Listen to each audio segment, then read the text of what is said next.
Brigette Gabriel will speak on asymmetric warfare, nuclear style. She is the president and CEO of Act for America. Brigette has first-hand experience with terrorism, having been driven from her home in Lebanon by terrorists.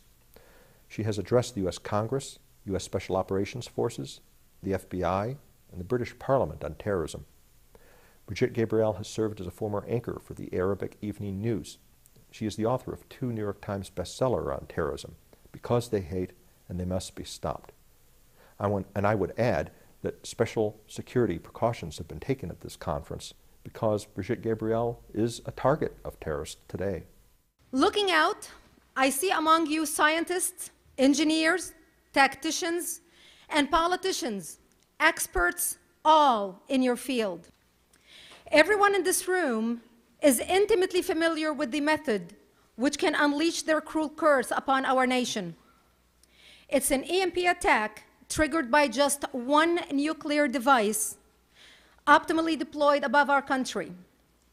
It is the greatest potential for destruction with the least amount of weaponry.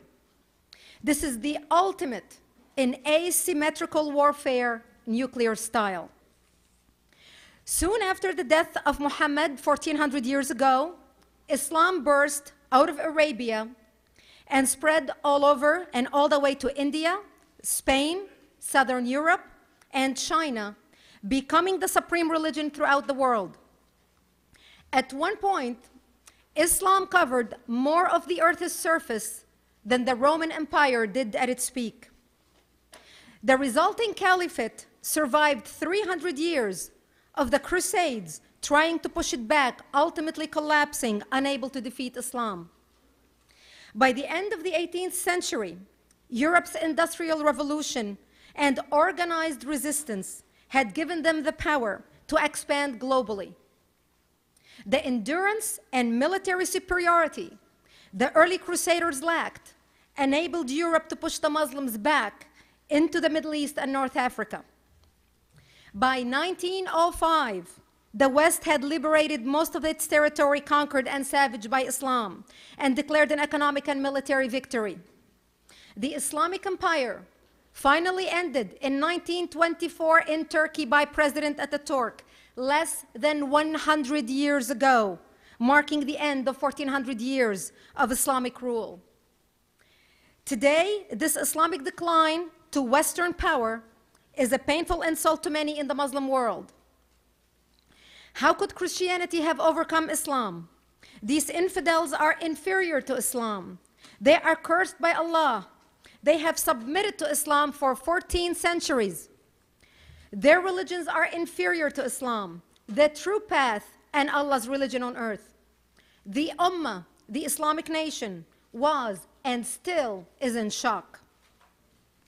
Today, Muslims are using their oil wealth and prosperity to finance terrorism and return the spread of Islam throughout the world.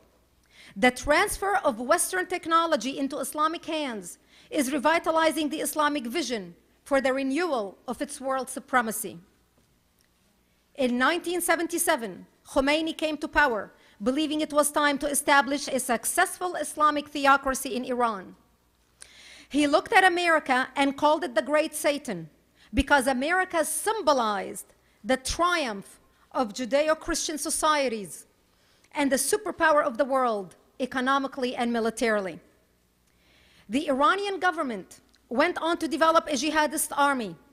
They adopted a long-term political strategy using Islamic ideology as their base.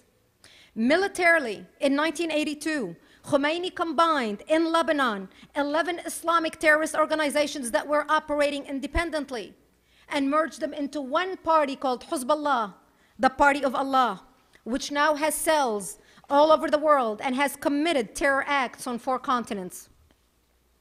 The Iranians, who are Shiite Muslims, have never garnered the respect of the rest of the Islamic Sunni world. They feel they have been shortchanged by the Sunnis and deprived from the respect they deserve as the proper descendants and bloodline of the Prophet Muhammad. They are even more infuriated because parts of the Islamic world in general, and Saudi Arabia, Egypt, and Jordan in particular, have partnered with America, adding insult to injury. 2 out of these 3 countries have signed a peace treaty with Israel, the devil itself. Not only do the Iranian Shiites feel vindictive, but they also feel they can play a central role in the future of Islam's domination over the world.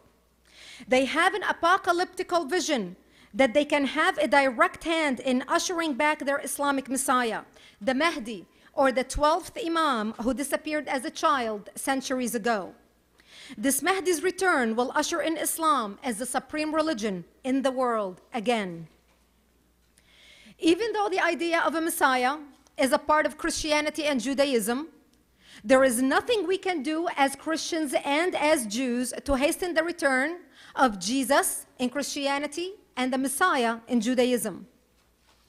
Our Bible says we do not know the day nor the hour when our Messiah will come.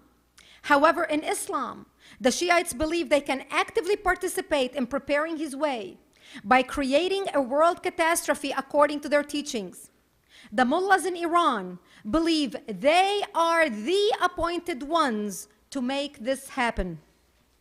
Official Iranian radio and television began broadcasting series about the return of the Mahdi this year.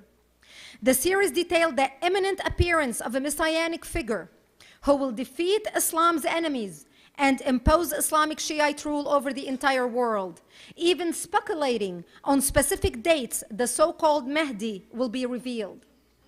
While we think this is crazy nonsense, the whole Iran is buzzing with excitement and anticipation. The program was called The World Towards Illumination. Here's a quote from the program. In short, when he reappears, peace, justice, and security will overcome oppression and deceit, and one global government, the most perfect one, will be established. Liberal democratic civilization will be found only in history museums. All Iran is buzzing about the Mahdi and the role Iran and Ahmadinejad are playing in his return. There is even a Mahdi Messiah hotline where people can dial in and hear the latest about his imminent return. Iran's supreme leader, the Ayatollah Ali Khamenei, called on Muslims last week in neighboring Islamic countries to intensify preparations for the coming of the Islamic Messiah. He specifically urged Muslims to mobilize forces to defeat the United States and Israel. Quote, "We have to train honest forces that can stop the obstacles that may hinder the coming of the Mahdi, like the United States and Israel," end quote. With the development of modern weapons of war, the waging of jihad is potentially far more effective in fighting a war of asymmetrical proportions. The leaders of Iran, who are planning on a worldwide apocalypse, get a twofer if they successfully trigger an EMP attack on the United States. They get to topple the great Satan and initiate worldwide economic turmoil, ushering in the Mahdi. Make no mistake, Iran intends to do it. It is not a threat, it is a promise. Therefore, it is our duty, those of us who understand this threat, to organize in whatever way we can, to put pressure on our government to immediately support a strong diplomatic front, consider possible preemptive action, and hasten development of our missile defense system. Speaking for the millions of Americans who go about their daily lives totally unaware of this imminent threat we face, I thank you for your wisdom, for your research, and for your sounding the alarm. And I thank you for offering solutions for our defense. I now encourage you to be steadfast in continuing your work, to be steadfast in telling our government that it must be ever so diligent in thwarting the capability of our enemy in carrying out their threat. As the founder and president of Act for America, I offer up the combined efforts of our membership and chapters in taking your message from the grassroots up and from Capitol Hill down to enable our local, state, and national government and private industry to protect us. Let us all pledge to one another today that the 4 horsemen of the apocalypse will never be unleashed upon our nation nor the world under our watch. I thank you for coming and participating in this conference. Thank you. Thank you.